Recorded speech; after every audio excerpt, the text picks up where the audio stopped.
نازنینای من توی صفحه گفته مانند نمونه انجام بده. نمونهش اینه، نوشته ساعت از 10 گذشته است.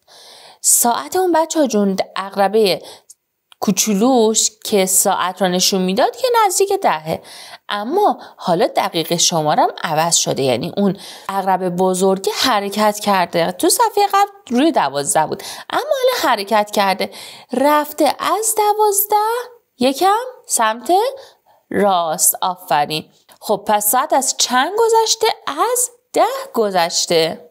دستتون رو اینجوری قرار میدین مستقیم. تو قسمت بعدی بیشتر توضیح دادم. دستتون رو مستقیم قرار میدین. اگر سمت راستتون بود اون عقرب بزرگه، میشه ساعت کمی از یه عددی گذشته، و اگر سمت چپتون بود اون عقربه، میشه ساعت کمی مانده به ساعت فلان. حالا بریم قسمت بعدیش. گفته ساعت از چند گذشته. بچه‌ها جون دستتون رو بذارین عقرب سمت راسته. پس ساعت گذشته. از چند گذشته؟ عدد اون عقرب ساعت شمار کوچولوه رو چنده؟ نزدیک 5. پس ساعت از 5 گذشته. پایینیش گفته کمی مانده به ساعته. ببینید دوباره دستتون رو قرار بدین سمت چپ میفته این عقرب بزرگه.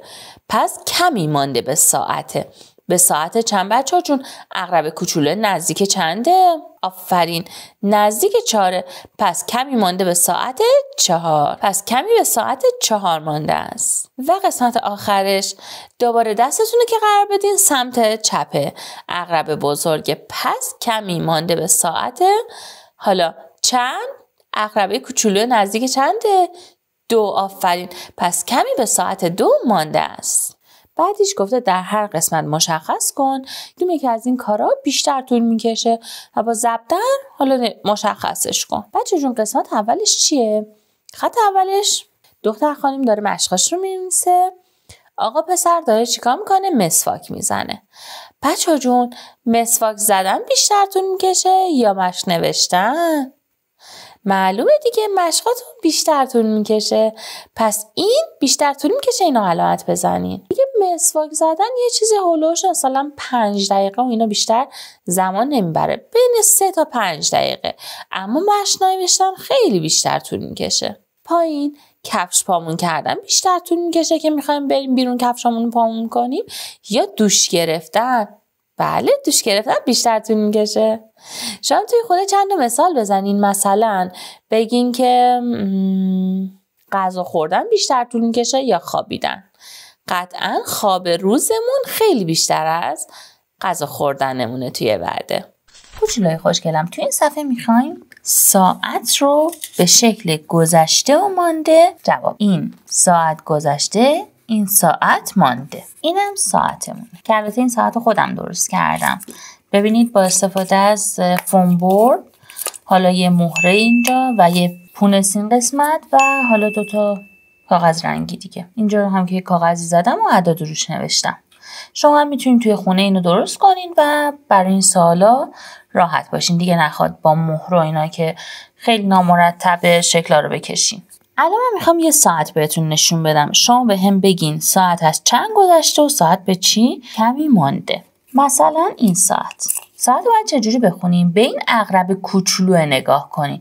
عقرب کوچولو از 3 یک کوچولو اومده پایین تر. این نارنجی هم از 12 اومده جلوتر، اما خیلی ببینید اگر از این وسط اینورتر بود میشه مانده به یه ساعت، اگه تو این قسمت بود میشه گذشته از یه ساعت.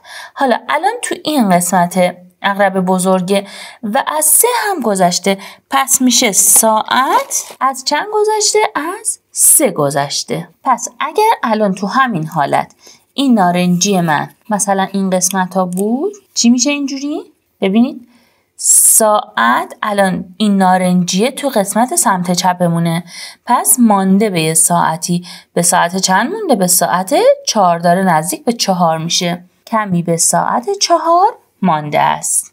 یه ساعت دیگه این چی میشه بچه ها جون؟ اول به نارنجیه یعنی عقرب بزرگ نگاه میکنیم، از این وسط سمت راسته. عقرب کوچیکه رو نگاه میکنیم دیگه. الان از چند گذشته؟ عقرب کوچیکه از 10 گذشته. اینو میاریم ادامه میدیم. اگر بلد نبودین اینو میارین خطش رو یکم ادامه میدین تا ببینین چند بار از 10 گذشته. پس اما اگر این حالت باشه چی؟ اول به چی نگاه میکنیم؟ عقرب بزرگه. این نصفش، عقرب بزرگ سمت چپه.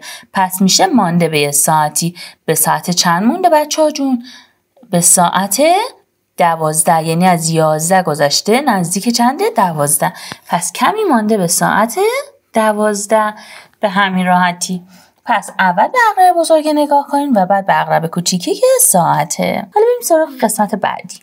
برای این قسمت این آقا مثلا آتش نشانه. الان شب شده و خوابیده. میخوایم ببینیم کدوم کارش بیشتر از بقیه طول میکشه. فرض کنین این الان شب شده و خوابیده. یک کار دیگهش اینه که پس این یک کارشه، خواب شب. این مثلا تخت خوابشه.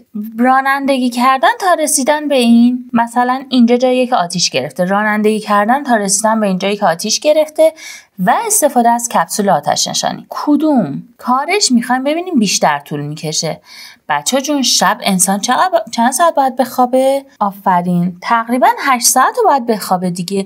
اما از اینجا رانندگی کردن تا اینجا مثلا شاید 1 ساعت طول میکشه. و حالا استفاده از این کپسول آتش نشانی چون کپسولش کوچیکه خیلی دیگه طول نمیکشه. پس بیشتر از همه چی طول میکشه؟ خوابیدنش. پس این رو علامت میزنیم. دقت کنید، به این فکر کنید که هر کارتون تقریبا چقدر طول میکشه. شما هم توی خونه کاری رو که انجام میدین بررسی کنین ببینین کدوم یکی از بقیه بیشتر داره طول میکشه. و یادتونم نره که من خیلی دوستتون دارم. خدافظ.